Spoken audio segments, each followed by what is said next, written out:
Jean-Baptiste Gouache, vous êtes avocat, vous conseillez les franchiseurs dans le développement de leur réseau de franchise et se pose une question pratique qui est celle de la rédaction du manuel opératoire et des supports opérationnels nécessaires à la franchise.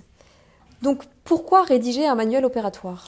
Alors, d'un point de vue purement pratique, le manuel opératoire va servir de guide de référence aux franchisés pour exploiter le concept du franchiseur. C'est donc un outil de transmission, c'est un outil pédagogique. C'est grâce à ce manuel, qui est la courroie de transmission, que le franchisé va pouvoir reproduire ce que le franchiseur a fait dans ses propres succursales et donc exploiter correctement son point de vente. D'un point de vue juridique, le manuel opératoire est très important parce que c'est lui qui identifie le savoir-faire. Et la mise à disposition d'un savoir-faire est une condition de validité du contrat de franchise. Et donc, qu'est-ce qu'un bon manuel opératoire ? Alors, un bon manuel opératoire, c'est un manuel qui, d'un point de vue pratique, sera un outil pédagogique exhaustif. Il doit, de A à Z, comprendre ce qui est nécessaire à l'exploitation d'une franchise.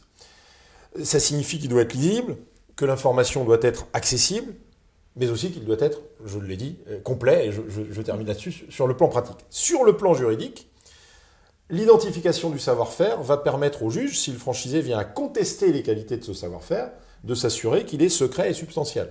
Donc j'ai l'habitude de dire aux enseignes qui me consultent que ce manuel opératoire doit être finalement important en volume et que je préfère me faire livrer au tribunal de commerce par camionnette plusieurs tomes de manuel opératoire plutôt que d'emporter dans ma serviette un manuel opératoire qui ferait quelques pages et qui serait finalement assez inconsistant.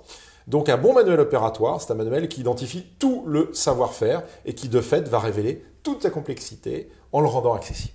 Et le manuel opératoire est-il susceptible de créer des risques pour le franchiseur ? Alors, oui, d'abord un risque de nullité du contrat de franchise pour défaut de contrepartie aux redevances si jamais le savoir-faire est inconsistant, c'est-à-dire si ce manuel opératoire est clairement indigent, parce que rédigé trop vite, ne reflétant pas le savoir-faire. Un risque éventuel de requalification du contrat de franchise en contrat de travail si jamais ce manuel opératoire révèle une ingérence du franchiseur dans la direction de l'entreprise du franchisé. Ce qu'on appelle un pouvoir hiérarchique en droit du travail qui peut être caractérisé par l'imposition d'horaires d'ouverture du point de vente, de l'agence du franchisé, par la définition d'un règlement intérieur de l'entreprise du franchisé dans le manuel opératoire. Mais ce n'est pas tout. Ce manuel peut créer des risques significatifs en droit de la concurrence et notamment révéler l'existence d'une entente sur les prix. Si par exemple le manuel vient à imposer des prix minimums ou sur des protections absolues de clientèle, si jamais il vient à réserver des clientèles par tout un tas de règles de protection des intérêts concurrentiels des franchisés. Alors dans ce cas, il peut y avoir une entente. Et c'est grave puisque la sanction de l'entente peut aller jusqu'à 10% du chiffre d'affaires mondial de l'entreprise. Donc c'est extrêmement lourd, outre des dommages et intérêts. Donc il faut vraiment relire et faire relire par un avocat ces manuels opératoires pour s'assurer de l'absence de ce type de risque. Et outre le manuel opératoire, y a-t-il d'autres supports que le franchiseur doit prévoir ?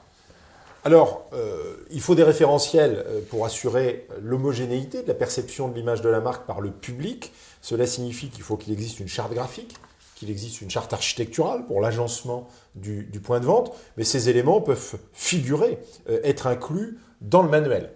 Et puis après, il y a des éléments qui ne sont pas à proprement parler du savoir-faire transmissibles aux franchisés, mais qui seront nécessaires pour la gestion du réseau, comme par exemple les process de développeurs, les compte rendu de visite et de manière générale, il faudrait parvenir à une forme de standardisation de l'ensemble des documents échangés avec les franchisés pour les normer et qu'ils aient une qualité suffisante et ne créent pas de risque spécifique dans l'exécution du contrat de franchise.